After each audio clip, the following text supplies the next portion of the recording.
오늘은 월요일이죠. 이사야서 강해를 월요일은 잠깐 중단하고 이제 다른 본문으로 합니다. 시편 36편 하겠습니다. 시편 36편 구약 828면 제가 읽어드리겠습니다. 시편 36편 1절로부터 12절까지인데요. 제가 읽어드리겠습니다.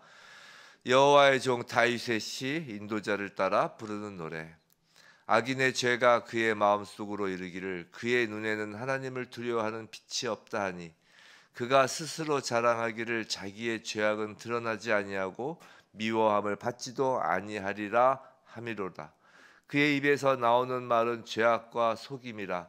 그는 지혜와 선행을 그쳤도다. 그는 그의 침상에서 죄악을 꾀하며 스스로 악한 길에 서고 악을 거절하지 아니하는도다. 여호와여, 주의 인자하심이 하늘에 있고 주의 진실하심이 공중에 사무쳤으며 주의 의는 하나님의 산들과 같고 주의 심판은 큰 바다와 같으니이다. 여호와여, 주는 사람과 짐승을 구하여 주시나이다. 하나님이여, 주의 인자하심이 어찌 그리 보배로운지요. 사람들이 주의 날개 그늘 아래에 피하나이다. 그들이 주의 집에 있는 살진 것으로 풍족할 것이라. 주께서 주의 복락의 강물을 마시게 하시리이다. 진실로 생명의 원천이 주께 있사오니 주의 빛 안에서 우리가 빛을 보리이다.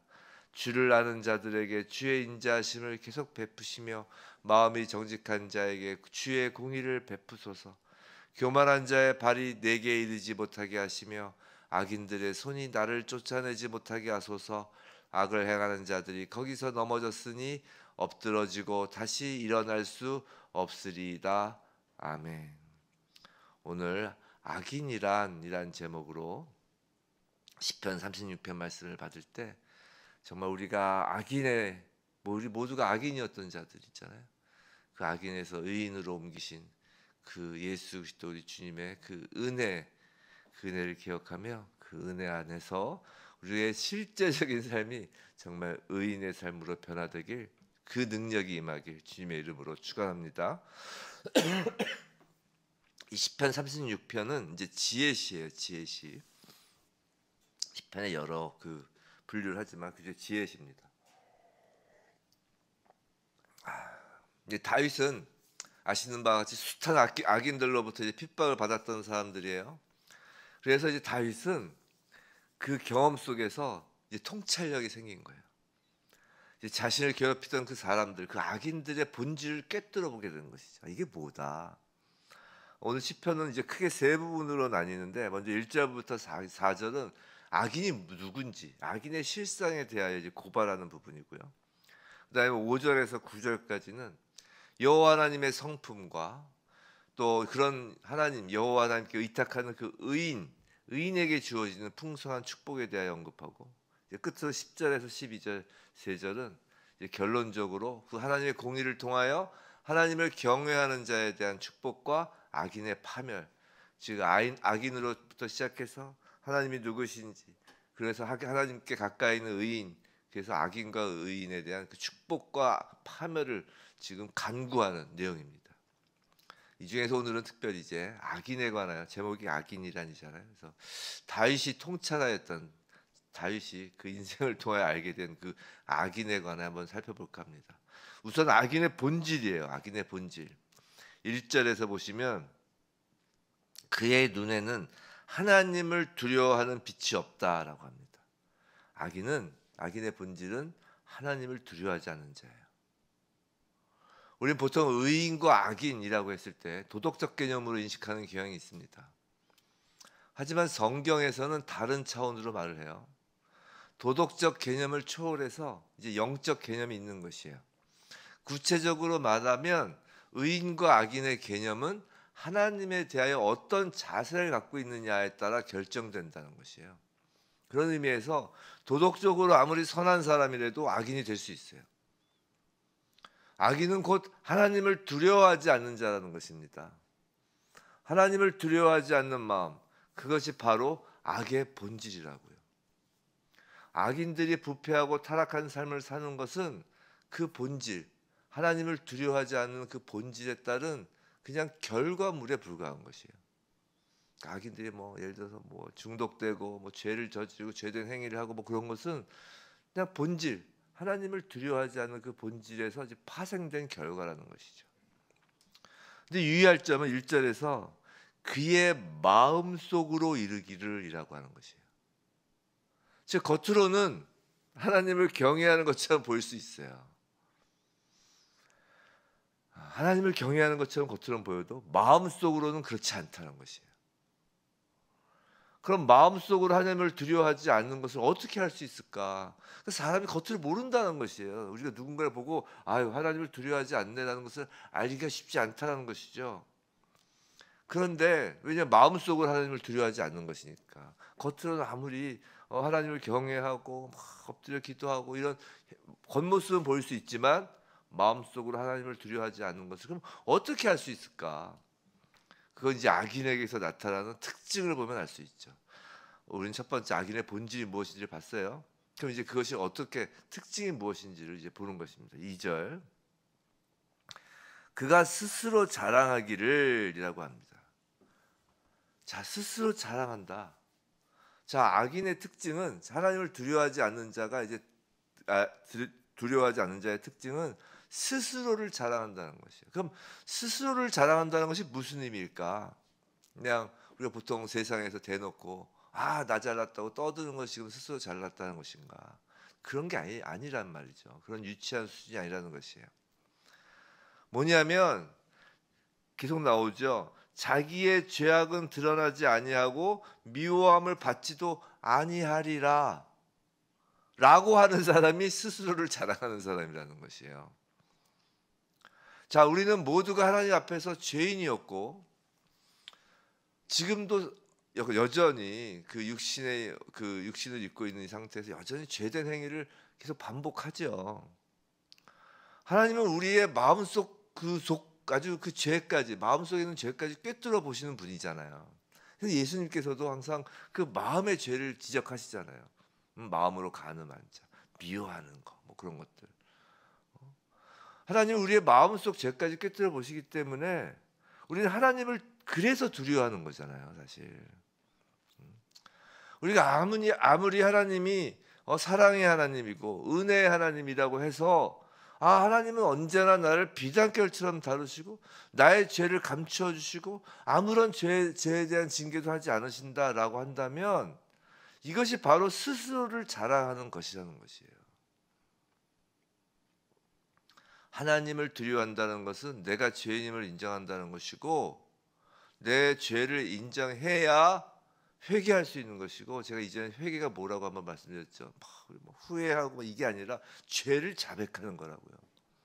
회개에서 우리가 할 수 있는 건 죄를 자백하는 것밖에 할 수 없어요. 죄를 씻어주는 건 하나님의 영역이고, 그 회개의 시작이 바로 하나님을 두려워하는 마음이라는 것이에요.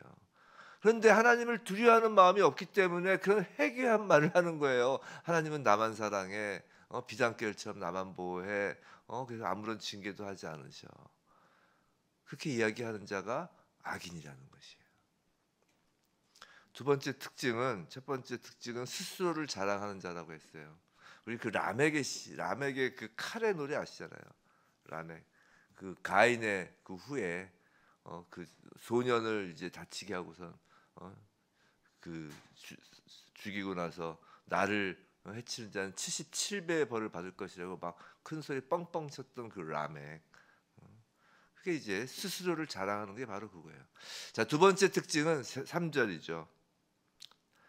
지혜가 없다는 것이에요. 지혜가.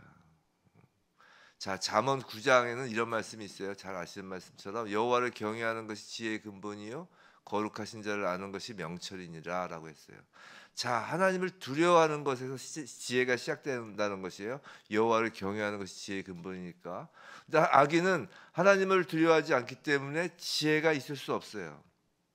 자, 3절에서 그는 지혜와 선행을 그쳤도다라고 하잖아요.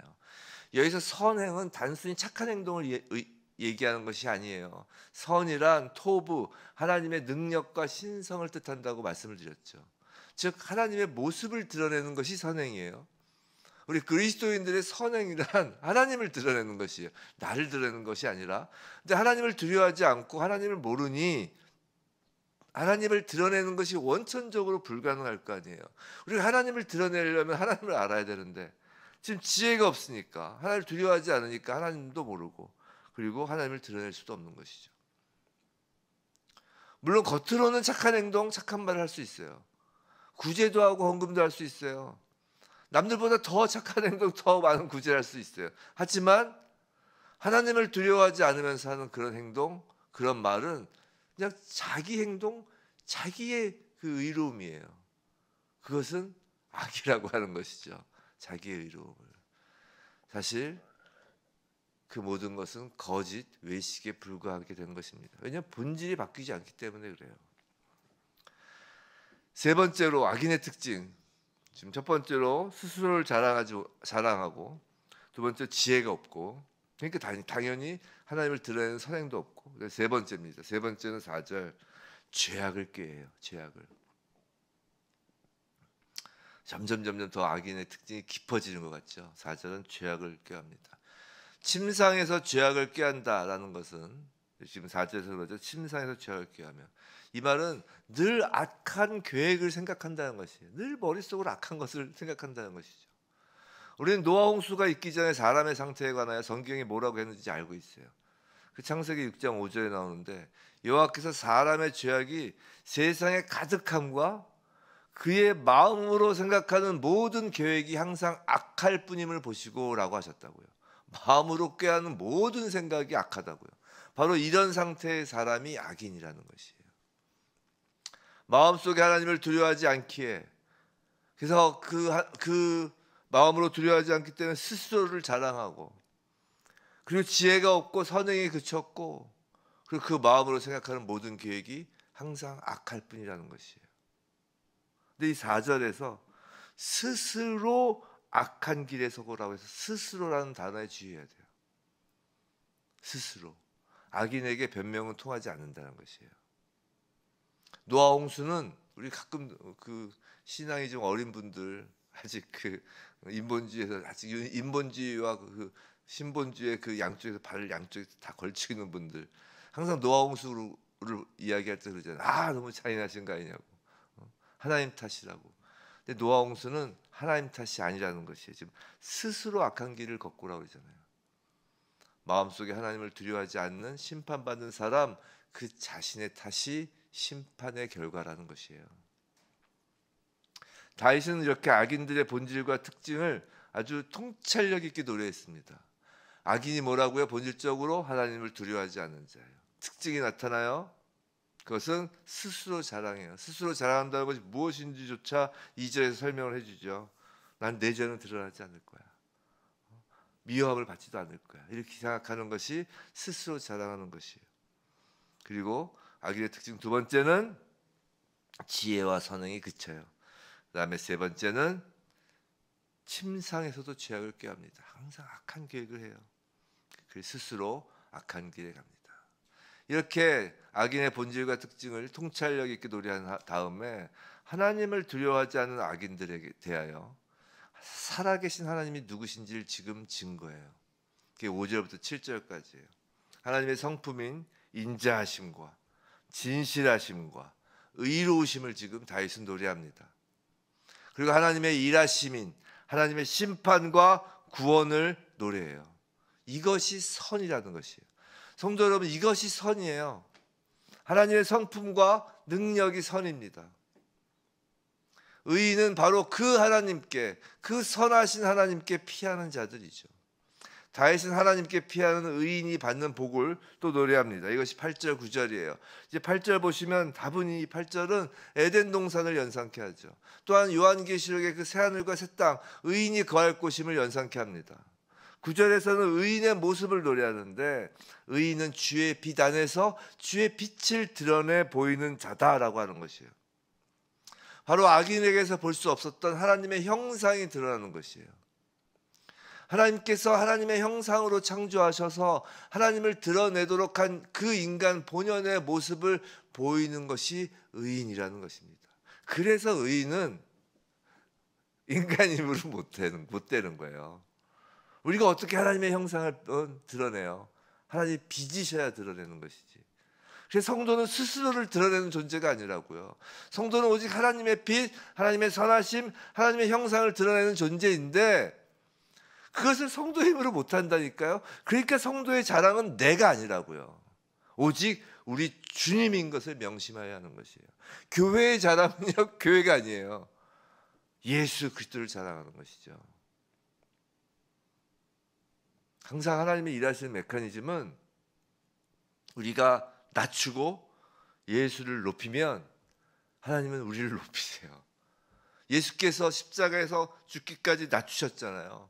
하나님께서 예수를 높이시잖아요. 항상 우리는 예수를 드러내려고 할 때 그것이 다 주님께서 하신 일이고 성령님께서 하신 일인데 우리 아버지 하나님은 우리의 등을 톡톡 두드리면서 이거 네가 한 거야 이렇게 하신다고요. 자, 의인은 하나님께 피하고 하나님만 의지하며 간구하는 자예요. 자, 하나님께 간구하는 자가 의인입니다. 10절에서 11절 다윗은 의인의 간구를 지금 하고 있어요. 10절 의인의 시작은 주를 아는 것이에요. 하나님이 두려우신 분임을 아는 것이 의인의 시작입니다. 성도 여러분, 우리가 세상을 두려워하지 않을 수 있는 이유는 오직 하나님만 두려워하기 때문이라고 제가 누누이 얘기하죠. 자, 하나님을 두려워하지 않으면 세상을 두려워하지 않게 됩니다. 다윗은 하나님을 두려워하는 자, 하나님을 아는 자로서 하나님께 나아가 지금 간구하는 것이에요. 야고보서 5장 16절에 유명한 말씀이 있죠. 의인의 간구는 역사하는 힘이 큼이니라. 아멘. 의인의 간구는 역사하는 힘이 큽니다. 성도 여러분, 지금은 의인의 간구함이 필요할 때예요. 주를 아는 자, 주를 두려워하는 자의 그 간구가 바로 하나님께서 일하시는 그 역사의 통로가 되는 것입니다. 성도 여러분, 오늘 악인이 누군지 의인이 누군지를 우리가 보았어요. 악인은 하나님을 두려워하지 않는 자입니다. 하나님을 두려워하지 않는 자는 세상을 어떻게 제가 가끔 그런 생각이 드는데 하나님 앞에서 다 인간이 어린 아기일 것 같네요. 근데 우리가 이제 부모 앞에서 부모를 두려워하지 않으면 어떻게 되나요? 막 땡깡을 피죠. 막 엉망진창을 만들어 놓을 거예요. 집안을. 자기 책임이에요. 자기 책임. 하지만 의인은 하나님을 두려워하죠. 그럼 하나님 앞에 일단 제대로 정자세로 앉을 거라고. 하나님 말씀하시는 걸 듣죠. 하나님을 두려워하지 않으면 하나님의 음성도 들리지 않는 것이에요. 자기 생각만 가득 차거든요. 스스로를 자랑하니까 자기 생각만 가득해요. 그러니까 설교 말씀도 안 들리는 거예요. 왜 설교 말씀이 안 들리는지 아세요? 왜 성경을 읽어도 이게 검은 것은 글자요, 흰 것은 종이요 이렇게밖에 안 되냐면 자기 생각이 가득 차기 때문입니다. 자기 생각이 가득 차면 이제 그 아무리 기도해도 의인의 간구가 아니기 때문에 역사하는 힘이 없어요. 사랑하는 성도 여러분, 하나님을 두려워하는 자의 기도가 역사하는 힘이 있음을 믿으시기 바랍니다. 우리는 지금 이 시대에서 이제 성탄절이 내일 모레죠. 예수 그리스도를 두려워해야 돼요. 예수님이 하나님이시잖아요. 우리 예수님에 대한 그 이미지를 너무 그 주일학교 개념으로만 멈추려고 하는데 예수님은 심판주로 오시는 분이십니다. 우리 주 예수 그리스도를 두려워한다는 것은 경외한다는 것이죠. 우리가 하나님을 두려워하고 예수 그리스도를 경외하는 의인으로서 우리가 간구할 때 부디 이 땅에 주의 공의가 베풀어지고 악인들의 그 손과 발이 우리를 해치지 못하게 되기를 정말 주님의 이름으로 축원합니다.